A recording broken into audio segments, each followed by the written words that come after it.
তাম পৃথিবীতে, বিশেষ করে তারা গবেষণা করে দেখেছে এই বাংলার জমিনে, এই বাংলার জমিন ভূখণ্ড ছোট্ট একটা জমিন, কিন্তু এই জমিনের মধ্যে তেলাওয়াত করনেওয়ালার অভাব নাই, জিকির করনেওয়ালার অভাব নাই, নামাজির অভাব নাই, মসজিদের অভাব নাই, মাদ্রাসার অভাব নাই।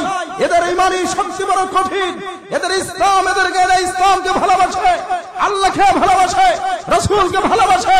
এই জন্য তারা প্রথম টার্গেট এখন পৃথিবীর মানচিত্র থেকে বাংলাদেশের মুসলমানদেরকে এদের থেকে ঈমান কিভাবে হরণ করা যায়, ইসলাম মিটিয়ে দেওয়া যায়, মসজিদ বন্ধ করে দেওয়া যায়, মাদ্রাসা বন্ধ করে দেওয়া যায়, এদের থেকে উলামায়ে কেরামকে নিচ্ছিন্ন করে দেওয়ার সূক্ষ্ম ষড়যন্ত্র চলছে। অদস্ত ভালো করে শুনে রাখো, স্পষ্ট ভাষায় বলে দিতে চাই, স্পষ্ট ভাষায় চলে যেতে চাই, 90% মুসলমানের দেশে, 90% মুসলমানের দেশে এদেশ শাহজালালের দেশ, শাহপরানের দেশ, শাহ মাকদুমের দেশ। এই দেশ থেকে যারা ঈমানকে মিটিয়ে দেওয়ার ষড়যন্ত্র করবে, ইসলামকে মিটিয়ে দেওয়ার ষড়যন্ত্র করবে, এদেশের ঈমানদারেরা, তৌহিদি জনতা বুকের কাঁচা রক্ত জমিনে ঢেলে দেবে, স্ত্রী বিধবা হবে, সন্তান এতিম হবে, কিন্তু ঈমান বিক্রয় করতে পারবে না।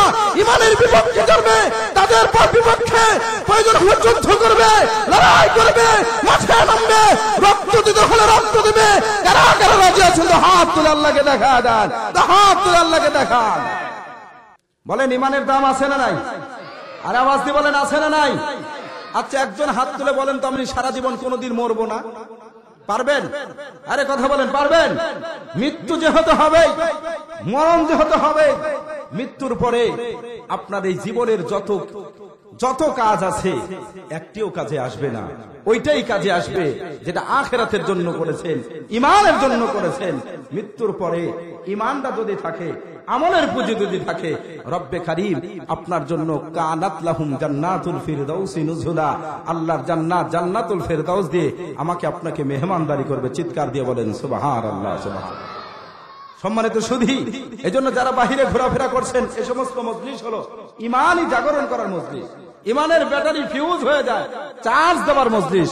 এজন্য রাগ দোষা না করে আমরা সকলেই এখানে আমলি কথা হবে, কিছু আমলি কথা হবে। আমরা ইনশাআল্লাহ সবাই মজলিসের মধ্যে চলে আসি। আল্লাহ আমাদের সবাইকে তৌফিক দান করেন। জোরে বলেন আমিন, আর আওয়াজ দিয়ে বলেন আমিন। সম্মানিত সুধী, আমি কুরআনুল কারীমের যে আয়াত পড়ছি, রাসূল করিম সাল্লাল্লাহু আলাইহি ওয়াসাল্লামের 2 টুকরা হাদিস পাঠ করছি। তেলাওয়াত কিন্তু আয়াত এবং হাদিস দুইটিকে সামনে রেখেই, হাদিসটিকে সামনে রেখেই আপনাদের খেদমতে যে বিষয়টি আমি আলোচনা করতে চেয়েছি, এদিকে খেয়াল করেন। পর্দার গুরুত্ব, ফজিলত, পর্দার গুরুত্ব ও ফজিলত, বুঝতেছেন? এই বিষয়ে আলোচনা একটু কমই হয়। পর্দার গুরুত্ব, ফজিলত, এই বিষয়টা নিয়ে আমি কিছু আলোচনা করার চেষ্টা করব ইনশাআল্লাহ। সম্মানিত সুধী, আমরা যেরকম ভাবে জানি যে নামাজ পড়া ফরজ, বলেন তো নামাজ পড়া ফরজ কিনা? রোজা রাখা, যাদের অর্থ আছে তাদের জন্য, যাদের হজ ফরজ হয়েছে হজ করা ফরজ, যাদের নেশাব পরিমাণ মালের মালিক তাদের জন্য যাকাত দেওয়া ফরজ। নামাজ পড়া ফরজ এটা জানি, রোজা রাখা ফরজ জানি, যাকাত দেওয়া ফরজ জানি, হজ করা ফরজ, এজন্য হজ করে এসেছে, সব এগুলো জানি। মা বাবার খেদমত করতে হবে, আত্মীয়তার বন্ধন ঠিক রাখতে হবে, বিভিন্ন বিষয় মোটামুটি আমরা কিছু বুঝি। কিন্তু আজকে আফসোস আর দুঃখ হলো, হায় হায়, আমি মুসলমান হয়ে আল্লাহর যে একটা গুরুত্বপূর্ণ বিধান, সেটা হলো পর্দা করে চলা, পর্দার বিধানকে মেনে চলা, পর্দা করা, এই বিধানটাকে আমরা ফরজ, যে এটাকে ফরজ মনেই করি না। কথা কথা ফরজ মনে করি না। আমল করবো তো পরের কথা, ফরজ বিধানকে মানবো তো দূরের কথা। অদস্ত শোনেন, নামাজ যেমন ফরজ, রোজা রাখা যেমন ফরজ, পর্দা করা এরকম ফরজ, অনেক গুরুত্বপূর্ণ একটি আল্লাহ তাআলার বিধান। নামাজ ছুটে গেলে, ফজরের নামাজ পড়তে পারেন নাই, জোহরের ওয়াক্তে আদায় করা যায় না? যায় না? কথা কয় না। আজকে 5 ওয়াক্ত নামাজই পড়তে পারেন নাই, সব নামাজ ছুটে গেছে। আগামী কালকে এই 5 ওয়াক্ত নামাজ আদায় করা সম্ভব কি না অসম্ভব? সম্ভব, তবে নামাজটা কাজা হয়ে গেলে।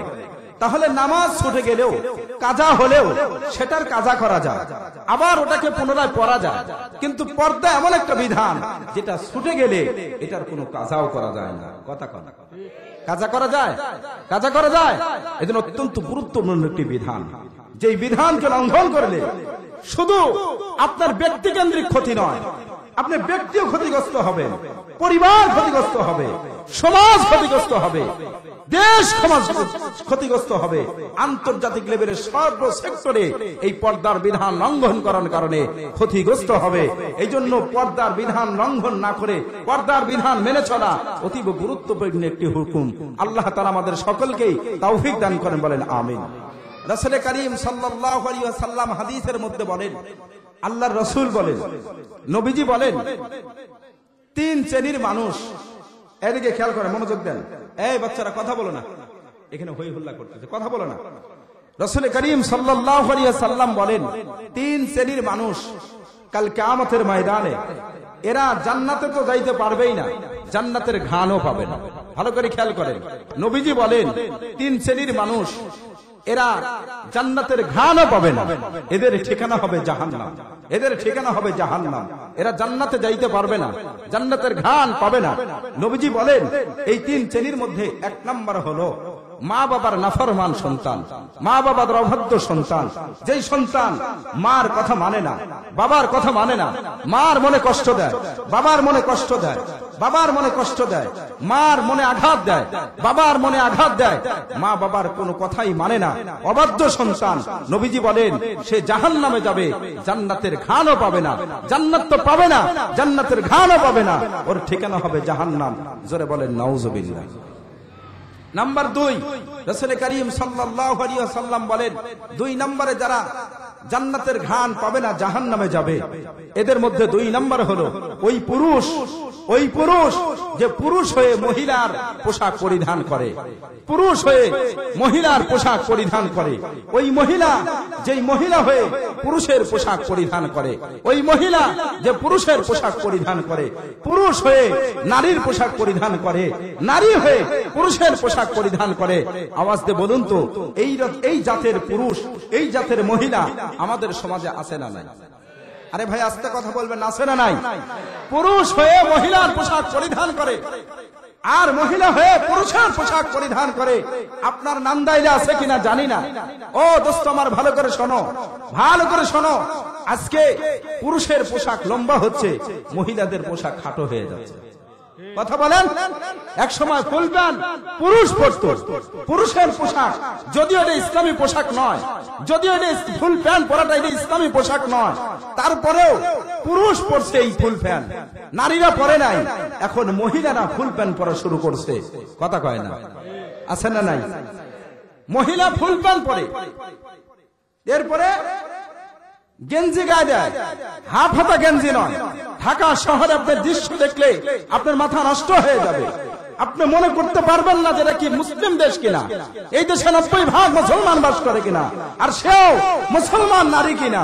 অথচ মুসলমানের মেয়ে, মুসলিম ফ্যামিলির মেয়ে, মোল্লা ফ্যামিলির মেয়ে, খান বংশের মেয়ে, হাজী সাহেবের মেয়ে, 5 ওয়াক্ত নামাজ পড়ে মুসল্লির মেয়ে, যাকাত দেয় তার মেয়ে, কথা কয় না। একজন দিনদারের মেয়ে, দিনদার মানুষের মেয়ে, হাজী সাহেবের মেয়ে, অথচ ফুল প্যান্ট পরেছে, ফুল প্যান্ট পরেছে, এরপরে হাফ শার্ট পরেছে, হাফ গেঞ্জি গায়ে দিয়েছে। এমনকি আশ্চর্য হয়ে যাবেন, স্যান্ডো গেঞ্জি গায়ে দিয়ে হাফ প্যান্ট পরে এই অসভ্য নারী আজকে বাংলার জমিনে ঘোরাফেরা করছে। এরকম নারীও বাংলাদেশে আছে না নাই? আল্লাহর নবী বলেন এই মহিলা জাহান্নামী, এই জান্নাতে যাইতে পারবে না। ওই পুরুষ, আবার দেখবেন কিছু পুরুষ আছে, পুরুষ হয়ে হাতের মধ্যে চুড়ি, আছে না নাই? গলার মধ্যে মালা, চেন, ফ্যাশন। যুবক, তোমার ফ্যাশন তো মুহাম্মদুর রাসূলুল্লাহর ফ্যাশন হওয়া দরকার ছিল। তুমি ফ্যাশন বানাইলা, তুমি গলার মধ্যে মালা পরছো, এটা তোমার ফ্যাশন না। এই ফ্যাশন তোমাকে জাহান্নামে নিয়ে যাবে। হাতের মধ্যে চুড়ি পরছো, এমন চুল, একটা হলো বাবরি চুল, এটা সুন্নাত, এটা নয়। সে কোমর পর্যন্ত চুল রেখেছে, মাথা পর্যন্ত চুল রেখেছে, পুরুষের চুলে মহিলার চুলের চাইতে বড় চুল রেখেছে। এমন পুরুষ আমাদের সমাজে আছে না নাই? ওই পুরুষ হয়ে নারীর পোশাক পরিধান করেছে, ওই পুরুষও আল্লাহর জান্নাতে যাইতে পারবে না, ওর ঠিকানা হবে জাহান্নাম। জোরে বলেন নাউজুবিল্লাহ। তিন শ্রেণীর মানুষ জান্নাতের ঘ্রাণও পাবে না, জাহান্নামে যাবে। 1 নাম্বার মা বাবার নাফরমান, অবাধ্য সন্তান। 2 নম্বরে যে পুরুষ মহিলার পোশাক পরিধান করে, যেই মহিলা পুরুষের পোশাক পরিধান করে, আল্লাহ হেফাজত করেন, বলেন আমিন। 3 নম্বর যে আল্লাহর জান্নাত পাবে না, আল্লাহর জান্নাতে যাইতে পারবে না। 3 নম্বর হলো ওই 3 নম্বর হলো দায়ুস। বলেন কি? জোরে বলেন কি? দায়ুস। ভালো করে খেয়াল করবেন, দায়ুস শব্দ, দায়ুস, দাউস না, দায়ুস। এই দায়ুস এ আল্লাহর জান্নাতে যাবে না। দায়ুস কাকে বলে এটা আমরা চিনি না, ভালো করে খেয়াল করেন। দায়ুস আল্লাহর জান্নাতে যাইতে পারবে না, ওর ঠিকানা হবে জাহান্নাম। দায়ুস কাকে বলে? যেই বাবা তার মেয়েকে পর্দার কথা কোনোদিন বলে না, পর্দার কথা অর্ডার করে না, পর্দা থাকার উপদেশ দেয় না, ওই বাবা দায়ুস। যেই বড় ভাই তার বোনকে, বড় বোন অথবা ছোট বোনকে পর্দার কথা বলে না, পর্দার বিধান এটা আল্লাহর হুকুম, এই কথা সে বলে না, ওই বাবা হলো, ওই ভাই হলো দায়ুস। ওই স্বামী, যেই স্বামী তার বউকে পর্দার মধ্যে রাখে না, পর্দার মধ্যে রাখে না, পর্দার বাহিরে ঘোরাফেরা করে, তাকে পর্দা করার নির্দেশ দেয় না, ওই স্বামী হলো দায়ুস। ওই ছেলে, যেই ছেলে তার মাকে পর্দার কথা বলে না, পর্দার বিধানের কথা বলে না, পর্দায় থাকার কথা বলে না, ওই ছেলে হলো দায়ুস। 4 শ্রেণীর পুরুষ, 4জন পুরুষ। যেই বাবা তার মেয়েকে পর্দার কথা বলে না, ওই বাবা দায়ুস। যেই ভাই তার বোনকে পর্দার কথা বলে না, ওই ভাই দায়ুস। যেই স্বামী তার বউকে পর্দার কথা বলে না, ওই স্বামী হলো দায়ুস। যেই ছেলে তার মাকে পর্দার কথা বলে না, ওই ছেলে হলো দায়ুস। নবীজি বলেন দায়ুস জান্নাতে যাবে না, দায়ুস জান্নাতে যাবে না, দায়ুস জান্নাতে যাবে না। দায়ুসের ঠিকানা হলো জাহান্নাম, দায়ুসের ঠিকানা হলো জাহান্নাম, দায়ুসের ঠিকানা হলো জাহান্নাম। এবার বলুন আমাদের মধ্যে কে আছে হয়তো বাবা অথবা ভাই অথবা স্বামী অথবা ছেলে, কথা কয় না, কথা বলেন না, কথা বলেন। এই 4 শ্রেণীর থেকে কেউ মুক্ত না, 4 শ্রেণীর থেকে কেউ মুক্ত না।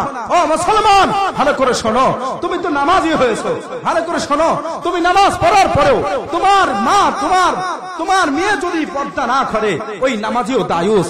তুমি নামাজ পড়ো, তোমার বোন পর্দা করে না, ওই নামাজি দায়ুস। তুমি নামাজ পড়ো, তুমি যাকাত দাও, তুমি হজ করে এসেছো, হাজী সাহেব তোমার বউ পর্দা করে না, তুমি হাজী সাহেব হওয়ার পরও দায়ুস, তুমি হাজী সাহেব হওয়ার বড় দায়ুস। তোমার মা পর্দায় থাকে না, তুমি তাবলীগ করে এসেছো, তাবলীগ হওয়ার পরেও তুমি দায়ুস। তুমি পীর সাহেবের কাছে গেছো, পীর সাহেবের কাছ থেকে আসার পরেও তুমি দায়ুস। তুমি বড় আলেম হয়েছো, তোমার মা পর্দা করছে না, তোমার বউ পর্দা করছে না, তোমার বোন পর্দা করছে না, কোনদিন তাদেরকে বলো নাই, দরদ দিয়ে বলো নাই যে মা তুমি জাহান্নামে যাবা, বোন তুমি জাহান্নামে যাবা, না বোন তুমি জাহান্নামে যাবা।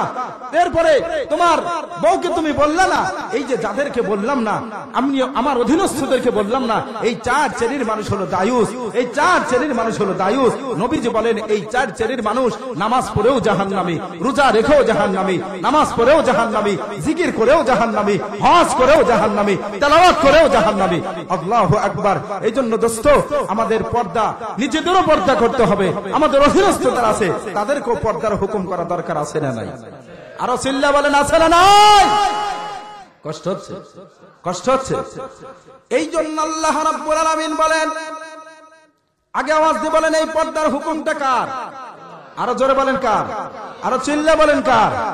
এই জন্য আল্লাহ রাব্বুল আলামিন কোরআনুল কারীমের মধ্যে ঘোষণা করেন, ওয়াকারনা ফি বুয়ুতিকুন্না ওয়ালা তাবাররুজনা তাবাররুজাল জাহিলিয়াতিল উলা। আল্লাহু আকবার বলেন। মুসলমান বন্ধুরা আমার, আল্লাহ পাক রব্বুল আলামিন ডাক দিয়ে বলে, হে দুনিয়ার মহিলারা শুনে রাখো, পৃথিবীর সব মহিলাদেরকে আল্লাহ পাক রব্বুল আলামিন এই ঘোষণাটা দিয়ে দিলেন, অকরনা ফি বুয়ুতিকুন্না, হে নারী জাতি, অকরনা ফি বুয়ুতিকুন্না। বুয়ুত হলো বাইতুলের বহু বচন, এর অর্থ হলো ঘর। প্রথম কথা হলো অকরনা ফি বুয়ুতিকুন্না, হে মহিলারা, হে নারী জাতি, তোমাদের থাকার স্থান হলো তোমাদের ঘর, তোমরা ঘরের মধ্যে থাকবা, ঘরের বাহিরে তোমরা যাইতে পারবা না। সুবহানাল্লাহ। এই হুকুমটা কার? আর জোরে বলেন না কার? অকরনা ফি বুয়ুতিকুন্না, তোমরা ঘরের মধ্যে থাকো। ওয়ালা তাবাররাজনা তাবাররুজাল জাহিলিয়াতিল উলা, ঘরের মধ্যে থাকো, এটাই হলো 1 নম্বর হুকুম, 1 নম্বর নির্দেশ। পর্দার প্রথম স্তর, প্রথম হুকুম। ভালো করে বুঝবেন, পর্দার বিভিন্ন স্তর আছে, পর্যায়ক্রমে আমি আলোচনা করব। পর্দার 1 নম্বরের স্তর, 1 নম্বরের হুকুম হলো আমার রব, আমার আল্লাহ, আমার মালিক, আমার আল্লাহ। ওই আল্লাহ পাক রব্বুল আলামিন ডাক দিয়ে বলে, বান্দিরে তোমার প্রথম অবস্থান হলো, তোমার জন্য থাকার জায়গা হলো বাহিরে নয়, ফ্যাক্টরি নয়, অফিস নয়, রাস্তাঘাট নয়, অফিস আদালত নয়। ওয়াকারনা ফি বুয়ুতিকুন্না, তোমার অবস্থানের জায়গা হলো তোমার ঘর, তুমি তোমার ঘরের মধ্যে থাকবা। সুবহানাল্লাহ, জোরে বলেন সুবহানাল্লাহ। আগে বলুন, এই আদেশটা কার? আরো জোরে বলেন কার? আমাদেরকে সৃষ্টি করেছেন কে? আমার সাথে কথা বলবেন। এ আদেশ করছেন কে? আমাদেরকে সৃষ্টি করছেন কে? আল্লাহ।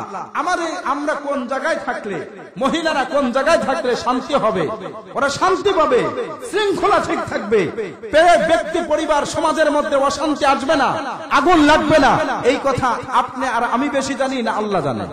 আর জোরে বলেন না, কে জানে? আপনি একটা মেশিন বানিয়েছেন, মেশিনের মধ্যে অনেক জায়গা আছে, এক জায়গায় পানি দিতে হয়, এক জায়গায় তেল দিতে হয়। এখন আপনি 10,000 টাকা দিয়ে মেশিনটা ক্রয় করছেন, ক্রয় করার পর যদি চিন্তা করেন 10,000 টাকা দিয়ে মেশিন ক্রয় করছি, আমি আমার মন মতো তেল দেব, মন মতো পানি দেব। আবার যে বানিয়েছে সে যে জায়গায় পানি দিতে বলছে সেই পানির জায়গায় আপনি তেল দিলেন, সে যে জায়গায় তেল দিতে বলছে তেলের জায়গায় আপনি পানি দিলেন, পানির জায়গায় তেল, তেলের জায়গায় পানি দিলেন। যেহেতু আপনি নিজের টাকা দিয়ে ক্রয় করেছেন, এই চিন্তা করে পানির জায়গায় তেল, তেলের জায়গায় যদি পানি দেন, বলুন তো মেশিন চলবে না আগুন জ্বলবে? আরে কথা বলে না, মেশিন চলবে না আগুন জ্বলবে? মেশিন চলবে না, মেশিনে আগুন লেগে যাবে। অথচ ভালো করে শোনা রাখো, যে সমস্ত বুদ্ধিজীবী ভাইরা আমাদের দেশের 8 শ্রেণীর কুলাঙ্গার বুদ্ধিজীবীর নামে কুলাঙ্গার আছে, এরা স্বাধীনতা চায়, এরা বলে পুরুষ আর মহিলা সমান অধিকার, এই জন্য পুরুষ বাহিরে ঘুরবে, মহিলারাও বাহিরে ঘুরবে, এই স্লোগান দিয়ে আমাদের মা বোনদেরকে পর্দার বাহিরে নিয়ে যেতে চায়, পর্দা লঙ্ঘনের বিধান চালু করতে চায়। ভালো করে শুনে রাখেন, সৃষ্টি করেছেন আমার রব, ওই রব বলেছেন মহিলারা পর্দার মধ্যে থাকবে, ঘরের মধ্যে থাকবে, এটা আল্লাহর বিধান।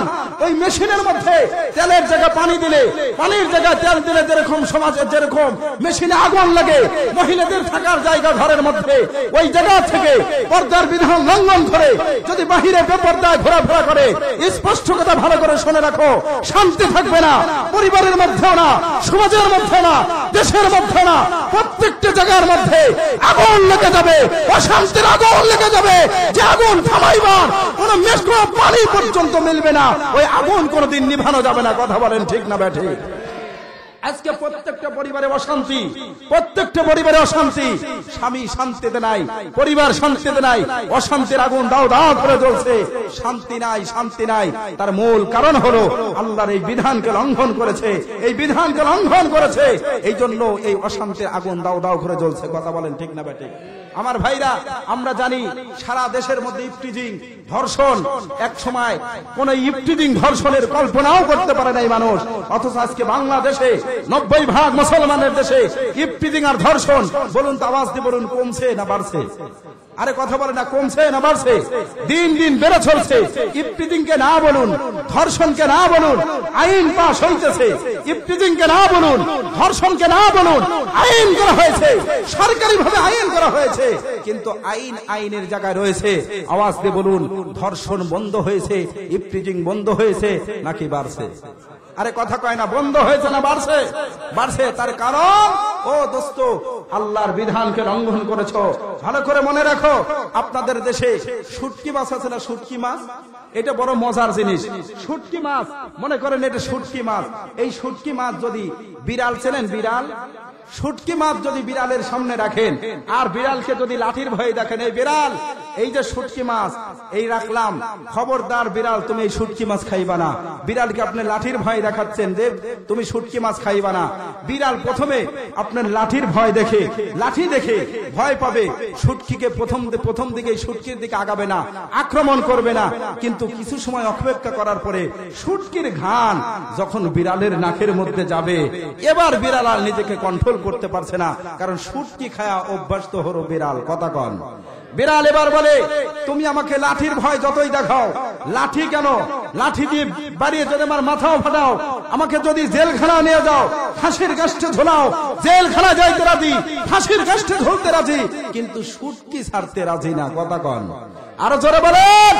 ও মুসলমান, শুনে রাখো, ভালো করে শুনে রাখো, তুমি শুটকি যেরকম বিড়ালের সামনে যেরকম শুটকি রেখে, বিড়ালের সামনে যেরকম শুটকি রেখে লাঠির ভয় দেখাইলে ওই শুটকি বিড়ালের হাত থেকে নিরাপদ পায় না। এদেশের নারীদেরকে, আল্লাহু আকবার, এদেশের নারীদেরকে পর্দার বিধানকে লঙ্ঘন করে, অর্ধনঙ্গ করে, বেহায়াপনা নির্লজ্জতা করে সুন্দরী রমণীদেরকে বাহিরে বের করে দিবা, রাস্তাঘাটে অপমান করে দিবা, আর ইফতিজিং আর ধর্ষণের বিরুদ্ধে আইন পাস করবা। খোদার কসম করে বলি, আইন পাস করতে বলো, ধর্ষণের আর ইফতিজিং এর বিরুদ্ধে আইন পাস, আইনের জায়গায় আইন থাকবে, কিন্তু দেখবে ইফতিজিং আর ধর্ষণ বন্ধ হবে না। ধর্ষণ যদি বন্ধ করতে হয়, ইফতিজিং যদি বন্ধ করতে হয়, ধর্ষণ যদি বন্ধ করতে হয়, ইফতিজিং যদি বন্ধ করতে হয়, তাহলে আল্লাহর কোরআনের ওই আইন পাস করে দাও।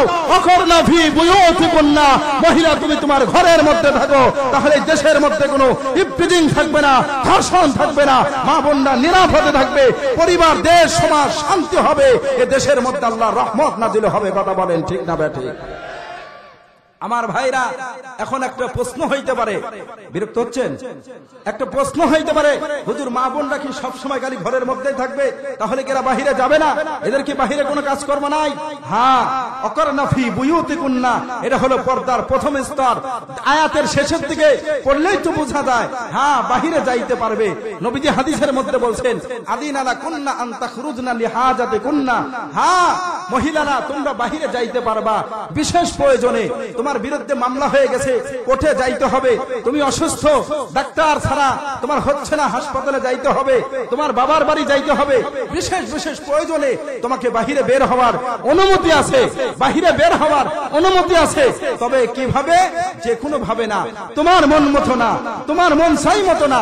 আল্লাহ পাকের কোরআন বলছে, ওয়ালা তাবাররাজনা তাবাররুজাল জাহিলিয়াতিল উলা, হ্যাঁ বাহিরে বের হইতে পারবা ঠিক, কিন্তু জাহিলি যুগের, অসভ্য যুগের অসভ্য নারীদের মতো নিজেদের সৌন্দর্যতাকে প্রদর্শন করে, নিজেদের সৌন্দর্যতাকে প্রদর্শন করে, অর্ধনঙ্গ হয়ে ফুল প্যান্ট পরে, হাফ প্যান্ট পরে, স্যান্ডো গেঞ্জি গায়ে দিয়ে নিজের সৌন্দর্যতাকে প্রদর্শন করে বাহিরে বেহায়াপনা অবস্থায় তুমি বাহিরে বের হইতে পারবে না। কারণ এইভাবে যদি তুমি বের হও, তাহলে জমিনের মধ্যে যুবকরা তোমার পিছনে লাগবে, ইফতিজিং করবে, ধর্ষণের মতো জঘন্য কাজ এই জমিনের মধ্যে সংগঠিত হবে। কথা বলেন ঠিক না বেঠিক? এই জন্য আল্লাহ নিষেধ করছেন, ওয়ালা তাবাররাজনা তাবাররুজাল জাহিলিয়াতিল উলা, জাহিলি যুগের, অসভ্য যুগের অসভ্য নারীদের মতো তোমার সৌন্দর্যতাকে প্রদর্শন করে বের হবে না। তাহলে কেমনে বের হবে? ভালো করে খেয়াল করেন, আল্লাহ পাকের কোরআন বলছে, অন্য জায়গার মধ্যে বলেন, ইউদনিনা আলাইহিন্না মিন জালাবিবিহিন্না, ইউদনিনা আলাইহিন্না মিন জালাবিবিহিন্না, মাথা থেকে পা পর্যন্ত জেলবাব বলা হয়, একটা চাদর দিয়ে দিবা, জেলবাব বলা হয়, মাথা থেকে পা পর্যন্ত টোটালটা ঢেকে যাবে, মাথা থেকে পা পর্যন্ত টোটালটা ঢেকে যাবে, যেখানে মুখ খোলা থাকবে না, হাত বের করা যাবে না, হাত বের হওয়া চলবে না, মুখ খোলা রাখা যাবে না, মুখ বের করা যাবে না, একবারে মাথার থেকে পা পর্যন্ত আপাদ মস্তক পুরাটাই ঢেকে দিতে হবে। এই বিধানটা কার? জোরে বলেন কার? হাত বের করেছো, মুখ বের করেছো, আবার অনেক আছে মুখ ঢাকছে কিন্তু চোখ বের করছে, আবার রঙিন চশমা লাগাইছে। এই চশমাওয়ালা পর্দা, এটা পর্দা সরি পর্দা না, হাত বের করা এটা সরি পর্দা না। সরি পর্দা হলো মাথা থেকে পা পর্যন্ত টোটালটা ঢেকে দিতে হবে। কথা বলেন ঠিক না ঠিক? চশমা পরে তোমাকে কেউ দেখছে না, কিন্তু তুমি তো সকলকেই দেখছো। কথা কন। এই বিধান, এটা পর্দার বিধান হলো না, এটা লঙ্ঘন হয়ে গেল। রাসূল করিম সাল্লাল্লাহু আলাইহি সাল্লামের উম্মাহাতুল মুমিনিন, আমাদের মায়েরা, রাসূলের বিবিরা রাসূলের সাথে এক জায়গায় দাঁড়িয়ে আছে। হঠাৎ একজন অন্ধ সাহাবী আব্দুল্লাহ ইবনে উম্মে মাকতুম রাদিয়াল্লাহু তাআলা আনহু, তিনি আসতেছিলেন। নবীজি বললেন, তোমরা ভিতরে চলে যাও, আমার সাহাবী আসতেছে। নবীজি এই কথা বলার পরে মায়েরা বললেন, নবীজির বিবিরা বললেন, পয়গম্বর, যে সাহাবী আসতেছে উনি তো অন্ধ সাহাবী, কানা সাহাবী, সে তো আমাদেরকে দেখবে না, এত অসুবিধা কি? নবীজি বললেন সে তোমাদেরকে দেখবে না, কিন্তু তোমরা তো তাকে দেখবা। কথা কয় না? তোমরা তো তাকে দেখবা। সুতরাং সে যেহেতু তোমাদেরকে তোমরা সে তাকে তোমাদেরকে না দেখলেও তোমরা যেহেতু তাকে দেখবা, এই জন্য এটাও পর্দার বিধান লঙ্ঘন হবে। মাদেরকে, বিবিদেরকে, নবী আমাদের মাদেরকে, রাসূলের বিবিদেরকে তিনি ঘরের মধ্যে পাঠায় দিলেন, এটা হলো পর্দা। কথা কয় না? পর্দার বিধান লঙ্ঘন করে আপনি যখন বাহিরে বের হবেন, আল্লাহ রাসূল কি বলেন? আল মারআতু আওরাতুন, আল মারআতু আওরাতুন ফাইদা খরাজাত ইস্তাশরাবাহা শাইতান, ফাইদা খরাজাত ইস্তাশরাবাহা শাইতান। নবীজি বলেন মহিলা হলো আওরাত, অর্থাৎ ভিতরে থাকার জিনিস। মহিলা কোথায় থাকার জিনিস? আরে ভাই কথা বলেন, মহিলা কোথায় থাকার জিনিস? মহিলা হলো ভিতরে থাকার জিনিস। মহিলা ভিতরে থাকবে, এটাই হলো সিস্টেম। কিন্তু ফাইদা খরাজাত, ভিতরে থাকার জিনিস ভিতরে না থেকে যখন বাহিরে বের হলো, ইস্তাশরাবাহা শাইতান, শয়তান তাকে উকি মারতে থাকে, তার সৌন্দর্য থেকে আরো সুন্দর করে তুলে ধরে, আর যুবকের কানের মধ্যে গিয়ে যুবককে উস্কানি দেয়, জিনিস যাচ্ছে ইফতিজিং কর, ধর্ষণ কর। কথা বলেন না কেন? তখনই ইফতিজিং হয়, ধর্ষণ হয়। এই সমাজের মধ্যে অশালীন কার্যক্রমগুলো তখনই বাস্তবায়িত হয়। এই জন্য সমাজের মধ্যে শান্তি নাই, যত বেহায়াপনা, নির্লজ্জতা হচ্ছে। আর হাদিসের মধ্যে আল্লাহ রাসূল বলেন যখন মানুষ, মহিলারা পর্দা করবে না, পুরুষরাও পর্দা করবে না, নির্লজ্জতা বেড়ে যাবে, বেহায়াপনা বেড়ে যাবে, অশ্লীলতা বেড়ে যাবে, এই জমিনের মধ্যে থেকে আল্লাহর রহমত উঠে যাবে, গজব নাজিল হবে। নবীজি বলেছেন এমন এমন আযাব আসবে, এমন রোগ আবিষ্কার হবে, আসমান থেকে আসবে, যেই রোগের কথা তোমার বাবাও শোনে নাই, তোমার দাদারাও দেখে নাই, তোমরাও কোনোদিন শোনো নাই। এমন এমন রোগ এই জমিনের মধ্যে আসবে, তার মূল কারণ হলো নির্লজ্জতা, বেহায়াপনা, অশ্লীলতা। এই জন্য অশ্লীলতা থেকে আমরা যদি গজব থেকে বাঁচতে চাই, আল্লাহর রহমত যদি পাইতে চাই, সকল প্রকার আযাব থেকে যদি বাঁচতে চাই, তাহলে পর্দার বিধান মানতে হবে, অশ্লীলতা ছেড়ে দিতে হবে, নির্লজ্জতা ছেড়ে দিতে হবে। কথা বলেন ঠিক না ব্যাঠিক? দোস্ত আমার, শুধু কথা এখানেই শেষ না। ও মা শোনো, ও আমার নান্নাইনের মা, কান লাগিয়ে শোনো, শুধু দুনিয়ার মধ্যে আল্লাহর গজব পড়বে তা নয়, তোমার মরতে দেরি হবে, তোমার মরতে দেরি হবে। তোমার কবরে জাহান্নামের আগুন, তোমার কবরে জাহান্নামের আগুন লেগে যাবে, তোমার নাকের মধ্যে আগুন লেগে যাবে, মাথার মধ্যে আগুন লেগে যাবে, আল্লাহু আকবার, পুরো অঙ্গ প্রত্যঙ্গের মধ্যে আগুন লেগে যাবে, কবরের শাস্তি শুরু হয়ে যাবে। যখন তুমি পর্দার বিধান লঙ্ঘন করবা, তোমার অবস্থা খারাপ হয়ে যাবে। রাসূল করিম সাল্লাল্লাহু আলাইহি সাল্লাম হাদিসের মধ্যে সেই কথাগুলি স্পষ্ট বলে দিয়েছেন। আল্লাহ আমাদের সকলকে, আমাদেরকে পর্দা করার, আমাদের মা বোনদেরকেও এই জন্য পর্দার বিধান বুঝে পর্দা করার তৌফিক দান করেন, বলেন আমিন। আরো জোরে বলেন আমিন। রাসূল করিম সাল্লাল্লাহু আলাইহি ওয়াসাল্লাম মেরাজে গেলেন। কোথায়? কথা কয় না? কোথায়? মেরাজে গিয়েছেন। আল্লাহর নবী মেরাজে গিয়েছেন। আমি মেরাজের ঘটনা বলতেছি না, লম্বা কাহিনী, লম্বা ঘটনা। রাসূল করিম সাল্লাল্লাহু আলাইহি ওয়াসাল্লাম মেরাজ থেকে আসলেন। আপনি আর আমি অনেকে হজ করে আসেন, বাড়িতে এসে মেয়েদেরকে, ছেলেদেরকে বা পরস্পরের বন্ধু বান্ধব, এলাকাবাসীকে হজের গল্প শোনায়। কথা বলেন, শোনায় না? শোনায় না? হজের গল্প শোনায়, মিনার কথা বলে, মুজদালিফার কথা বলে, আরাফার কথা বলে, বাইতুল্লাহর গল্প করে। অনেক ভাই কক্সবাজারে সফরে যায়, সফর থেকে এসে পরস্পরে গল্প করে, সফরের কারগুজারি শোনায়। আল্লাহর নবী মেরাজ থেকে এসেছেন, মেরাজ থেকে এসেছেন, নবীজি কিচ্ছা শোনাবেন, মেরাজের গল্প শোনাবেন, জান্নাত জাহান্নাম ভ্রমণ করছেন সেই কিচ্ছাগুলো শোনাবেন, কারগুজারি শোনাবেন। আমার নবী কারগুজারি শোনানো তো দূরের কথা। ও পর্দার মা শুনে রাখো, নবী আমার কারগুজারি শোনায় না, নবী কোনো কথাই বলে না। আল্লাহর নবী দরজাটা বন্ধ করে দিয়েছে, আল্লাহর নবী দরজাটা বন্ধ করে দিয়ে চোখের পানি ছেড়ে হাও মাও করে কান্না শুরু করছে, হাও মাও করে কান্না শুরু করছে, হাও মাও করে কান্না শুরু করছে। আল্লাহু আকবার, জোরে বলেন আল্লাহ। মুসলমান বন্ধুরা আমার, কথাগুলো দিল থেকে বোঝার চেষ্টা করবেন। আমার পর্দার মা, মারে, আল্লাহ পাক রব্বুল আলামিন আপনাকে সৃষ্টি করেছেন, এই পৃথিবীতে পাঠিয়েছেন একটা নির্দিষ্ট সময় দিয়ে। সেই হায়াতটা তোমার হায়াত 10 বছর হইতে পারে, 20 বছর হইতে পারে, 60 বছর যে তুমি বেঁচে থাকবা, এই গ্যারান্টি কিন্তু তোমাকে দেওয়া হয় না। অবশ্যই তোমার জীবন একদিন শেষ হয়ে যাবে, তুমি এই দুনিয়া ছেড়ে চলে যাবা, কবরের বাসিন্দা হয়ে যাবা। তোমাকে একদিন আল্লাহর আদালতে উঠতে হবে। আল্লাহ পাক রব্বুল আলামিন তোমাকে যে 60 বছর 70 বছরের একটা জীবন দিয়েছে, তোমার সৌন্দর্যতা দান করেছে, এ সব কিছুর পুঙ্খানুপুঙ্খানু ভাবে একটা একটা করে তোমাকে হিসাব দিতে হবে। কথা বলেন ঠিক কিনা? আমার পর্দালের মা, ভালো করে শোনেন গো মা। এই জন্য যে হতো দুনিয়া থেকে চলেই যেতে হবে। যেই আমলটা করলেন আল্লাহু আকবার, পয়গম্বরের মেয়ে ফাতেমা রাদিয়াল্লাহু তাআলা আনহা, সেও তো একটা মেয়ে, তুমিও একটা মহিলা, সেও তো একজন মহিলা, সেও দুনিয়াতে এসেছে, দুনিয়া থেকে চলে গেছে। ওই ফাতেমা কি আমল করে চলে গেল? কি আমলটা করলো যে আমলের কারণে আল্লাহর নবী নিজের জবানে ঘোষণা করেছেন, ফাতেমা সাইয়্যিদাতু নিসাই আহলিল জান্নাহ, ফাতেমা সাইয়্যিদাতু নিসাই আহলিল জান্নাহ। আল্লাহর নবী বলেন, এই পৃথিবীতে যত রমণী আল্লাহর জান্নাতের মেহমান হবে, যত মহিলা আল্লাহর জান্নাতের মেহমান হবে, এই সকল মহিলাদের মধ্যে, সকল নারীদের মধ্যে নেত্রী হবে আমার কলিজার টুকরা মেয়ে ফাতেমা। সুবহানাল্লাহ, জোরে বলেন সুবহানাল্লাহ। আমার পর্দালের মাদেরকে বলবো, মা, এই জন্য আপনার জীবনটাকে বিশ্বনবীর কলিজার টুকরা মেয়ে ফাতেমা, ওই ফাতেমা রাদিয়াল্লাহু তাআলা আনহার আদর্শের সাথে আপনার জীবনটাকে মিলাবেন। ফাতেমা রাদিয়াল্লাহু তাআলা আনহা তার জীবনকে যেইভাবে সাজিয়েছেন, যেইভাবে তিনি পর্দার মধ্যে ছিলেন, এই পর্দার বিধানকে তিনি যেইভাবে পালন করেছেন, ওইভাবে যদি আপনার জীবনকে আপনি সাজান, আপনি যদি পর্দার মধ্যে থাকেন, তাহলে ফাতেমার আদর্শ আপনার মধ্যে হওয়ার কারণে রব্বে কারীম আপনার সাথে, আপনাকে ফাতেমার সাথে আল্লাহর জান্নাত দান করতে পারেন। কথা বলেন ঠিক কিনা? ফাতেমা রাদিয়াল্লাহু তাআলা ইতিহাস কায়েম করছেন। ইতিহাস সাধারণ ভাবে নয়, বড় কঠিন ভাবে তিনি পর্দা করেছেন।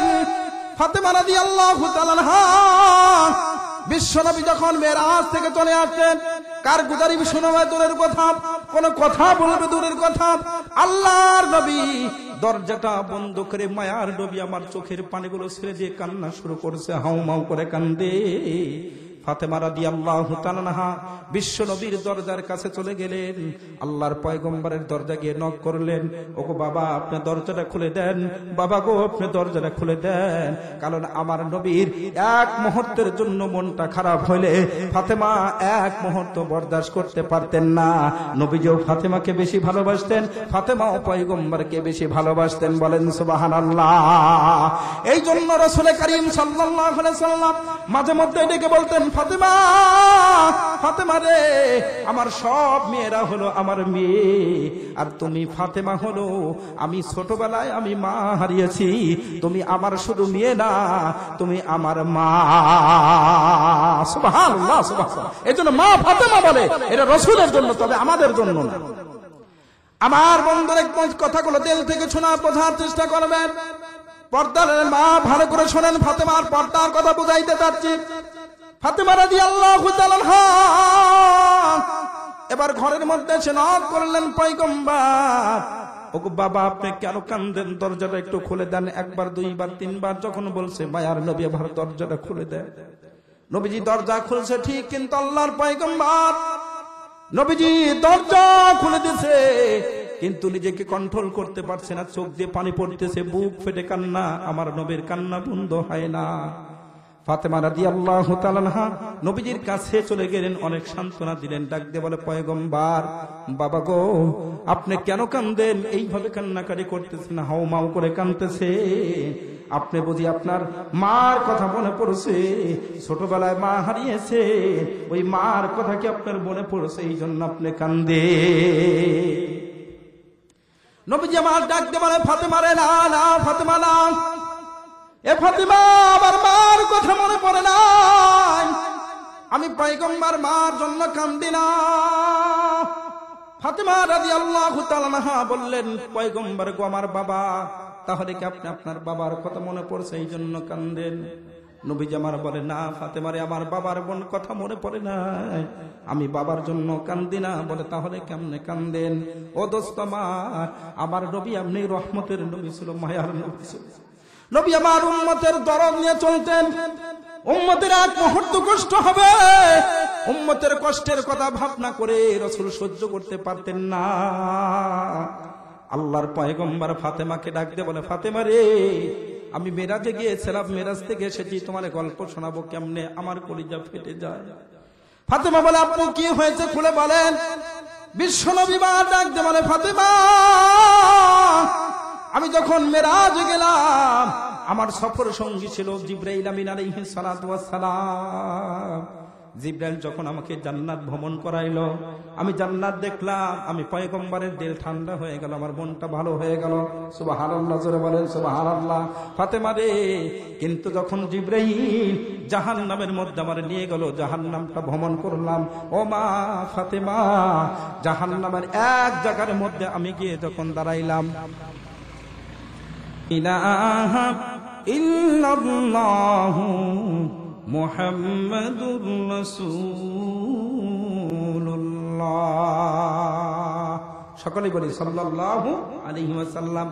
মুসলমান বন্ধু আমার, সময় সংক্ষেপ করে বলি, আল্লাহর পয়গম্বর বলেন, ফাতেমা, আমাকে যখন জিবরিল আমিন আলাইহিস সালাতু ওয়াস সালাম নিয়ে যখন জাহান্নামের এক জায়গার মধ্যে দাঁড় করায় দিলে, আমি ওই জায়গার মধ্যে দাঁড়িয়ে যখন জাহান্নামের দৃশ্য দেখতেছিলাম, আল্লাহু আকবার, এক জায়গার মধ্যে গিয়ে দেখলাম কিছু মহিলাকে, আমার দিকে তাকান, কিছু মহিলাদেরকে, এই যে মাথা আছে, মাথার মধ্যে জাহান্নামের আগুনের আংটা লাগাইয়া, জাহান্নামের আগুনের আংটা লাগাইয়া, মাথার মধ্যে জাহান্নামের আগুনের আংটা লাগাইয়া, ওদেরকে জাহান্নামের আগুনের মধ্যে ভুনা করতেছে, ভাজি বানাইতেছে। আল্লাহু আকবার বলে। এ মুসলমান আমার, এরপরে পয়গম্বর বলেন, ফাতেমা, আমাকে যখন আর এক জায়গার মধ্যে নিয়ে গেছে, সেই জায়গার মধ্যে যাওয়ার পরে দেখি কিছু মহিলাদেরকে পিঠের মধ্যে জাহান্নামের আগুনের আংটা লাগাইছে, জাহান্নামের আগুনের আংটা লাগাইয়া জাহান্নামের আগুনের মধ্যে তাদেরকে ভাজি করতেছে, ভুনা করতেছে। এরপরে আর এক জায়গার মধ্যে গিয়ে দেখি মাথার মধ্যেও না, পিঠের মধ্যে নয়, এবার দেখি পেটের মধ্যে জাহান্নামের আগুনের আংটা লাগাইছে, জাহান্নামের আগুনের আংটা লাগাইয়া ওদেরকে জাহান্নামের আগুনের মধ্যে ভাজি করতেছে। ওদের চিৎকারকে দেখে হাউমাউ করে কান্না করতেছে, চিৎকার করতেছে, মা মা বলে চিৎকার করে, বাবা বাবা বলে চিৎকার করেন। এ মা, পর্দার মা, ভালো করে শোনেন গো মা, আপনার হায়াত শেষ হয়ে যাবে, সারা জীবন বাঁচবেন না, ভালো করে শোনে। জাহান্নামের আগুনের কথা শুধু শুনেছি, কিন্তু এই আগুনের বিবরণ আমরা জানি না। আল্লাহু আকবার। ও মুসলমান, দুনিয়ার আগুন দিয়ে, এই যে শীতের মৌসুম, গরম পানি দিয়ে গোসল করার জন্য, এই দুনিয়ার আগুন দিয়ে পানিটা গরম করার পরে, পানি গরম যখন টকবক হয়ে যায়, টকবক করে ওই গরম পানি শরীরের মধ্যে এক ফোঁটা পড়লে সহ্য করতে আমরা পারি না, আবার ঠান্ডা পানি মিশ দিয়ে তারপরে গোসল করতে হয়। তাহলে গরম পানি যদি এইরকম গরম হয়, তাহলে এই আগুনটা কেমন? ও মুসলমান, দুনিয়ার আগুন যদি এইরকম হয়, দুনিয়ার আগুনের থেকে জ্বালানো গরম পানি যদি এত উত্তপ্ত হয়, তাহলে জাহান্নামের আগুনের ব্যাপারে তোমার কি মন্তব্য, কি ধারণা? যেই জাহান্নামের আগুন সম্পর্কে স্বয়ং আমার আল্লাহ ডাক দিয়ে বলেন, নারুল্লাহিল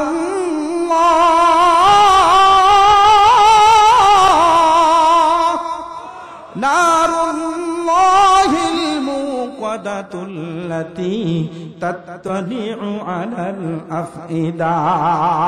আল্লাহ পাক রব্বুল আলামিন ডাক দিয়ে বলে, আমার দুনিয়ার বান্দা বান্দি শোনো, এবার নান্দাইলের মহিলা মা বোনেরা শোনো, আল্লাহ পাক রব্বুল আলামিন বলে, দুনিয়ার আগুন তুমি সহ্য করতে পারো না, দুনিয়ার আগুনে জ্বালানো যেই পানি, গরম পানি তুমি সহ্য করতে পারো না।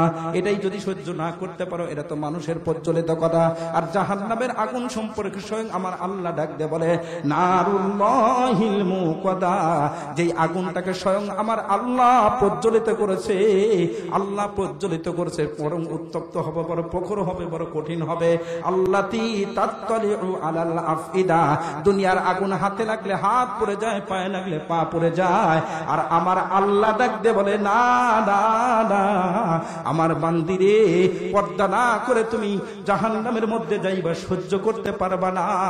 জাহান্নামের আগুন হলো আল্লাতী তাত্তালিউ আলাল আফইদা, জাহান্নামের আগুন হাতে লাগার সঙ্গে সঙ্গে তোমার কলিজার মধ্যে লেগে কলিজাটারে ভুনা করে ফেলবে। নাউজুবিল্লাহ করে বলে, নাউজুবিল্লাহ।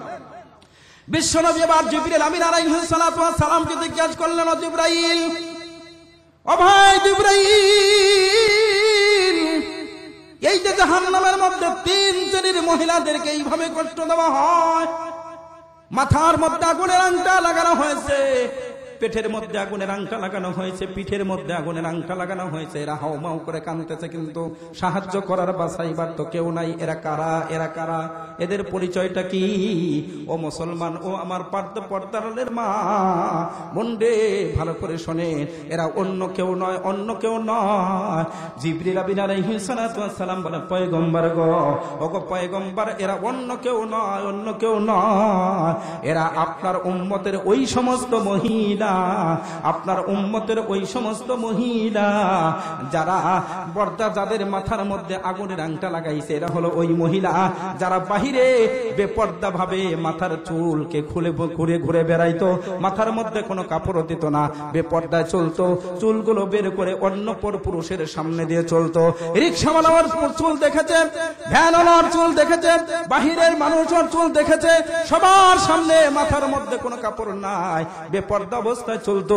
এই মহিলাদেরকে এই জন্য তার মাথার মধ্যে জাহান্নামের আগুনের আংটা লাগাইছে।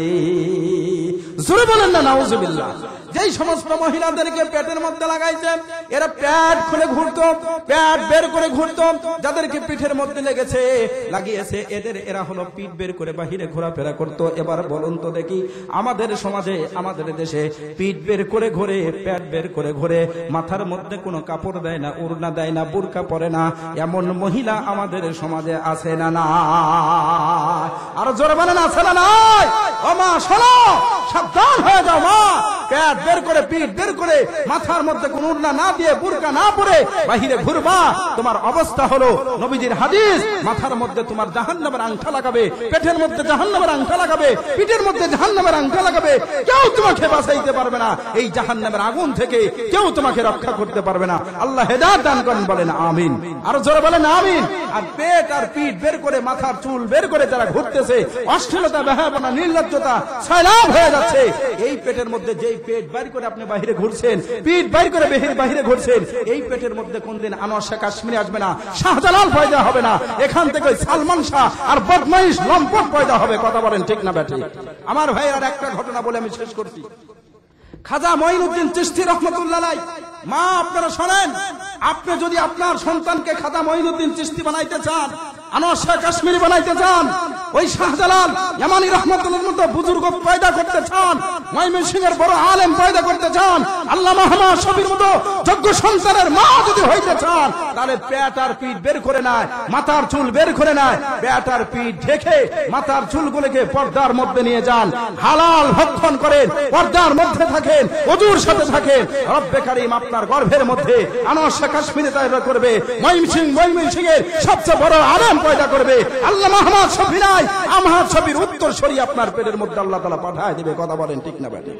খাজা মঈনুদ্দিন চিশতি রাহমাতুল্লাহ আলাইহি, খাজা মঈনুদ্দিন চিশতি রাহমাতুল্লাহ আলাইহি যখন ভারতবর্ষে এসেছে, তিনি যখন কালিমার দাওয়াত দেয়, কালিমার দাওয়াত দিতে দেরি, নরমাল দাওয়াতেই শত শত হাজার হাজার মানুষ কালিমা পড়ে মুসলমান হয়ে যায়। সুবহানাল্লাহ, জোরে বলেন সুবহানাল্লাহ। খাজা মঈনুদ্দিন চিশতি রাহমাতুল্লাহ চিন্তা করলেন, কি ব্যাপার, আমি নরমাল করে দাওয়াত দেই, সাধারণ ভাবে দাওয়াত দেই, ওরকম জটিল কিছু করেও না, নরমাল দাওয়াতেই মানুষ, শত শত মানুষ, হাজার হাজার মানুষ আমার কালিমায় পড়ে সবাই মুসলমান হয়ে যাচ্ছে। সে নিজে আশ্চর্য হয়ে গেলেন, এইরকম আল্লাহ তাআলা আমার কারামতি দান করলেন। তিনি এই কথাটা অন্য কারোর সাথে শেয়ার না করে তিনি তার মার কাছে চলে গেলেন, মার কাছে চলে গেলেন। যাওয়ার পরে মাকে বললেন, মা, আল্লাহ তাআলা আমার জবানে এমন নূর পয়দা করছে, এমন তাসির পয়দা করছে, আল্লাহ এমন আমাকে কারামতি দান করছে, আমি যে কথাই বলি সেই কথাই বলার সঙ্গে সঙ্গে আমি কালিমার দাওয়াত দেই, ভারতবর্ষের মানুষ কালিমা পড়ে সঙ্গে সঙ্গে শত নয় হাজার হাজার মানুষ কালিমা পড়ে মুসলমান হয়ে যাচ্ছে। সুবহানাল্লাহ, জোরে বলেন সুবহানাল্লাহ। খাজা মঈনুদ্দিন চিশতি এই কথা বলার পরে খাজা মঈনুদ্দিন চিশতি বলে, মা দেখো, আল্লাহ আমার জন্য কি কারামতি দান করছে, আমার কি কারামতি। সুবহানাল্লাহ, জোরে বলেন। এটা খাজা মঈনুদ্দিন চিশতি যখন বলেছে, খাজা মঈনুদ্দিন চিশতির মা ডাক দিয়ে বলে, সন্তান ভালো করে শুনে রাখো, তুমি খাজা মঈনুদ্দিন চিশতি কালিমার দাওয়াত দাও, আর ভারতবর্ষের মানুষেরা হাজার হাজার মানুষ কালিমা পড়ে মুসলমান হয়ে যায়। সন্তান খাজা মঈনুদ্দিন শুনে রাখো, এটা তুমি খাজা মঈনুদ্দিন চিশতির কারামতি নয়, এটা তুমি খাজা মঈনুদ্দিন চিশতির কারামতি নয়, এটা হলো খাজা মঈনুদ্দিন চিশতির মায়ের কারামতি। আমি মা, আমি তোমার মা, আমার কারামতি, এটা তোমার কারামতি না। আল্লাহু আকবার জোরে বলেন। খাজা মঈনুদ্দিন বলতেছি তো, খাজা মঈনুদ্দিন চিশতি রহমাতুল্লাহ আলাইহি এবার তার মাকে ডাক দিয়ে বলে, মা, ভারতবর্ষের মানুষদেরকে আমি কালিমার দাওয়াত দেই। আমি কালিমা যখন কালিমার দাওয়াত দেই, মানুষেরা হাজার হাজার মানুষ কালিমা পড়ে মুসলমান হয়ে যায়। এটা তো আল্লাহ পাক রব্বুল আলামিন আমার একটা ভালো কারামতি দান করেছেন। এইটা আমার কারামতি না হয়ে আপনার কারামতি কেমনে হয়, এই বিষয়টা তো আমার কিছুই বুঝে আসলো না। খাজা মঈনুদ্দিন চিশতির মা তখন ডাকতে বলে, সন্তান, ভালো করে শোনো রে সন্তান, এটা তোমার কারামতি না হয়ে আমার কারামতি। তার কারণ হলো, ও সন্তান শুনে রাখো, ভালো করে শোনো, এটা আমার কারামতি। তার কারণ হলো, তুমি যেদিন থেকে আমার গর্ভের মধ্যে এসেছো, আমার পর্দারের মা, ভালো করে শোনেন। খাজা মঈনুদ্দিন চিশতির মা ডাকতে বলে, সন্তান, যেই দিন থেকে তুমি আমার গর্ভের মধ্যে এসেছো, ওই দিন থেকে শুরু করে ওই দিন থেকে আমি কোনোদিন হারাম ভক্ষণ করি নাই। আগেও হালাল খাইছি, ওই দিন থেকে আমি আর জীবনে কোনোদিন হারাম ভক্ষণ করি নাই। প্রত্যেকটা মুহূর্তে যখনই আমি খেয়েছি হালাল খাবার খেয়েছি, আমি কোনোদিন হারাম খাই নাই। সুবহানাল্লাহ বলেন। একটা আমল হলো হারাম খাই নাই, হালাল ভক্ষণ করছেন। 2 নম্বর হলো, সন্তান শুনে রাখো, আমি সব সময় পর্দার মধ্যে থেকেছি, আমার এই চেহারা কাউকে দেখাই নাই। বিশেষ করে তুমি যেদিন আমার গর্ভের মধ্যে এসেছো, ওই দিন থেকে শুরু করে তুমি দুনিয়াতে আসার পর্যন্ত জীবনে কোনোদিন আমি একটা মুহূর্তের জন্য আমার এই চেহারা আমি অন্য কাউকে দেখাই নাই। আমি পর্দার বাহিরে চলি নাই, আমি পর্দার বিধানকে লঙ্ঘন করে নাই, পর্দার বিধান মেনে চলেছি, আমি পর্দার মধ্যে থেকেছি। 3 নম্বর হলো, সন্তান, তুমি যখন দুনিয়াতে এসেছো, যখনই তুমি দুধ পান করাতে চেয়েছো, যখন দুধ পান করতে চেয়েছো, আমি মা আগেই তোমার দুধ পান করাই নাই। আমি আগে সর্বপ্রথম ওযু করতাম, পবিত্রতা অর্জন করতাম, এরপর আবার স্তনকে পরিষ্কার করে তারপরে এই পবিত্র স্তনে পরিষ্কার স্তন তোমার মুখের মধ্যে দিয়ে তোমারে দুধ পান করাইছি। কোনদিন অপবিত্র অবস্থায় তোমারে দুধ পান করাই নাই, ওযু অবস্থায় পবিত্র অবস্থায় তোমারে দুধ পান করাইছি। সন্তান, খাজা মঈনুদ্দিন শরফ 3টা আমল করেছে। 1 নম্বর হলো, জীবনে কোনোদিন হারাম খাই নাই, আমি হালাল ভক্ষণ করেছি। 2 নম্বর হলো, পর্দায় চলি নাই, পর্দার মধ্যে থেকেছি। 3 নম্বর হলো, আমি কোনোদিন অপবিত্র অবস্থায় তোমার মুখের মধ্যে আমি দুধ পান করাই নাই, স্তন প্রবেশ করাই নাই। এই 3টা আমলের কারণে আল্লাহ পাক রব্বুল আলামিন, এই 3 জিনিসের কারণে আল্লাহ পাক রব্বুল আলামিন তোমার কথার মধ্যে এমন নূর পয়দা করছে, এমন বরকত দান করছে, এমন তাসির পয়দা করেছে। ভারতবর্ষের মধ্যে তুমি কালিমার দাওয়াত দিতে দেরি হয়, ভারতবর্ষের মানুষ কালিমা পড়ে মুসলমান হইতে দেরি হয় না। সুবহানাল্লাহ জোরে বলেন সুবহানাল্লাহ। ও দোস্ত আমার, সময় আমার হাতে নাই। পর্দার মা বোনদেরকে বলবো, মা, এই জন্য সব কিছু আপনার ছুটে যেতে পারে, কিন্তু পর্দার এই বিধানকে আপনি লঙ্ঘন করবেন না। পর্দা করবেন, তাহলে আপনার এই গর্ভে থেকে আনোয়ার শেখ কাশ্মীর আসবে, জগতের বিখ্যাত আলেম আল্লাহ তৈরি করবে।